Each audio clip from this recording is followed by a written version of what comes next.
Hey there, and welcome back. Now you know all about user pain points.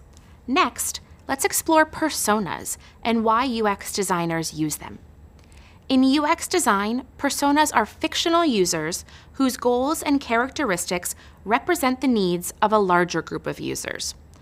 Personas can help us identify patterns of behavior in users. These patterns might point to a common pain point that a group of users experiences. While personas are fictional, we don't make these characters up from scratch. We build them based on research. You've got to do your research if you want a set of personas that truly represent your potential users. As you research, you'll form images in your head about who your users are. These will become your personas. Let's build a persona together. First, we'll need to figure out what user group our persona represents. Imagine you're designing a fundraising app that connects nonprofits with volunteers. You do some secondary research and conduct phone interviews with a diverse set of users. Let's say during research, you discover that single professionals in rural areas donate to environmental causes twice as often as single professionals in big cities. You also discover that big city singles are more likely to volunteer than single professionals in rural areas. Based on this, one of your user groups might be owners of environmental nonprofits in rural areas. A user group is a set of people who have similar interests, goals, or concerns. Now that we've identified a solid user group, let's build a persona to represent it. Ready? Meet Searing Choudhury, founder of OurPlanet.org. As we build the persona, we want to include her photo and a short biographical sketch. Include things like age, occupation, hometown, marital status, and any other demographic data points that might give us a better sense of who our user group is. So imagine that Searing is 35, has a BA in English, and lives in Bellevue, Nebraska with her wife and 2 rescue dogs. After the bio sketch comes a bit about her professional goals and day-to-day duties. As a founder of a nonprofit, Searing probably fills lots of roles, like writing grants and talking with city officials about exciting green initiatives. She also keeps residents informed about how and where to recycle their trash.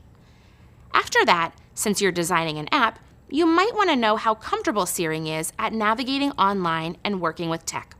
So let's say she's not so tech-savvy, but knows she has to get her nonprofit online if she wants to find more volunteers.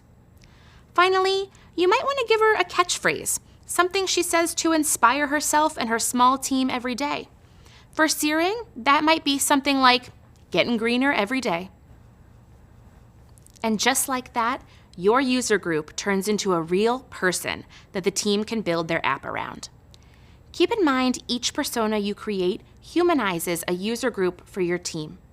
Searing represents only one persona. You want to build a persona to represent each key user group, and that will take time. Is it worth it to build so many personas? The short answer? Absolutely. Now for the longer answer. Personas build empathy and put a face to the user. They help humanize our users. They give stakeholders a clearer idea of who their users really are and makes the user experience more meaningful. Let's do a little test. When I say to you, there are about 533,000 people over the age of 100 living in the world today, you'll probably find it mildly interesting for a second before promptly forgetting the number. But if I tell you about Mavis Hunter, a competitive runner who only picked up the sport 2 years ago after turning 100 years old, chances are she makes a longer lasting impression. Why? She makes you feel something the stats can't. She feels like a real person. You want to help her continue to do what she loves. That's the power of personas. In addition, personas tell stories. This is why personas are key to turning an average stakeholder presentation into a storytelling experience. If your client is building a new running app, Mavis helps make the case for creating new features or expanding accessibilities for senior citizen athletes. Okay, so personas build empathy and tell stories.